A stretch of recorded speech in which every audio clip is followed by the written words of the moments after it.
to a dream deferred, does it dry up like a raisin in the sun, or does it fester like a sore and then rot? Does it sink in like rotten meat, or does it crust in sugar over like syrupy sweet? Maybe it just sags like a heavy load, or does it explode? Well, personally, I think it's going to explode right up here on this stage in all this beautiful black glory. And I just, for one, have to say that we are stepping into the great pantheon of blackness together, because this is an iconic play in the minds of at least African Americans.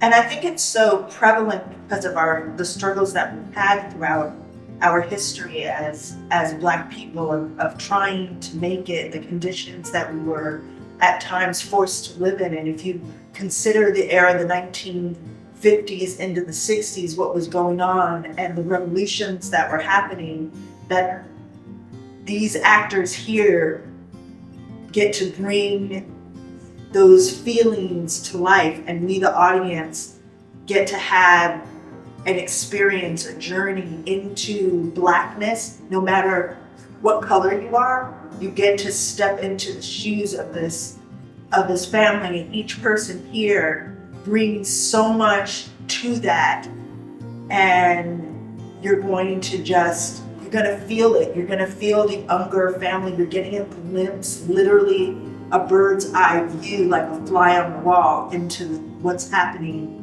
in their lives as Black people during that time. So as Negroes, Yes. as colored people. American Negro. You know? And the other thing, what's poignant about the poem is that each person in this family has a dream that was deferred. And some were deferred, most deferred.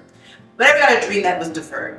And it's how each character responds to that deferment that pushes the story along. For me, it's beautiful that we're telling this story today in 2024, because it reminds us of what kept us going as family and community, and it was love, not necessarily wanting to fight. When Mama says, how do you measure a man, right? That's a story that no matter what color, race, creed, however you identify, you can identify with that. And I think we need to remind ourselves of some of our foundational needs as people, as humans. So I think this play is beautiful because it gets to what's still important today, and that is the fabric of society is family. And when you disrupt family, you take away so much. And in this experience, there's so many struggles that exist outside the household that once it's let in, it is seeking to divide. But what keeps it together? The matriarch that's fighting for her family in the best way that she knows how, and it's all centered in the institution of religion and the indoctrination of religion, and how that plays into the family and how it plays into keeping it together. It's very beautiful because in that structure, you're fighting with your spirituality. You're fighting with what is the world going to become for you. One of my favorite moments is when Walter's talking to Travis. And he says, and Travis is about to go to sleep, and he talks about, I want you to be able to open up the magazines and pick what school you want to go to, and there's options. You know, and that's such a poignant moment, especially sitting in 2024, where we have been given options, and at the same time, there are people who now again want to take away those options. And so that piece right there really struck me inside, as well as it allows me a glimpse into who Walter really is and why that dream for him is so important. And one of the things that Aaron reminds me daily, like, you are one of the best stage husbands I've ever had, and I just want to thank you for that.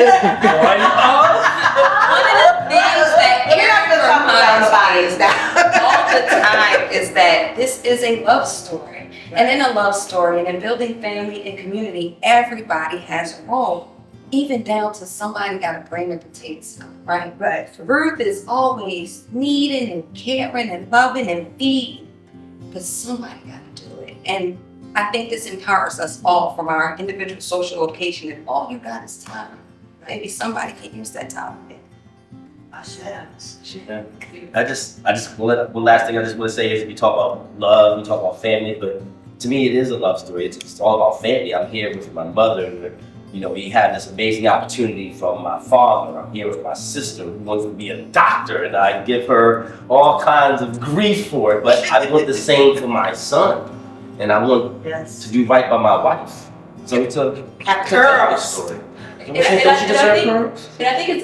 think it's an opportunity here for us to see ourselves, because one of the things about Walter's character, which we still face today, is that equality, that equity. A huge part of the story is Beneatha believes this herself, but even internal to her family, they're fighting. Mm-hmm. And then you have this next patriarch in mind, and they're like, hey, this is what you're gonna do. Get married and just be a nurse.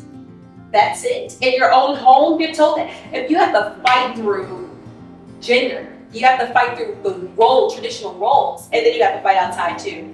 What a fight that was. I want people to see this play and have the audacity to dream in Baltimore City. Right? Can I say something? Yeah. All right. Yeah. Get ready for this. Get ready for this. Break it down. So, as a family, this can actually happen in real life.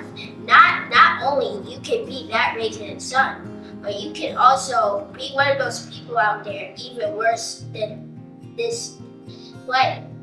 Lots of people has been harmed, but we are lucky, and we share our family roles, and even in real life. So I would say thank you to all. And we are blessed. You're blessed. That's That's good.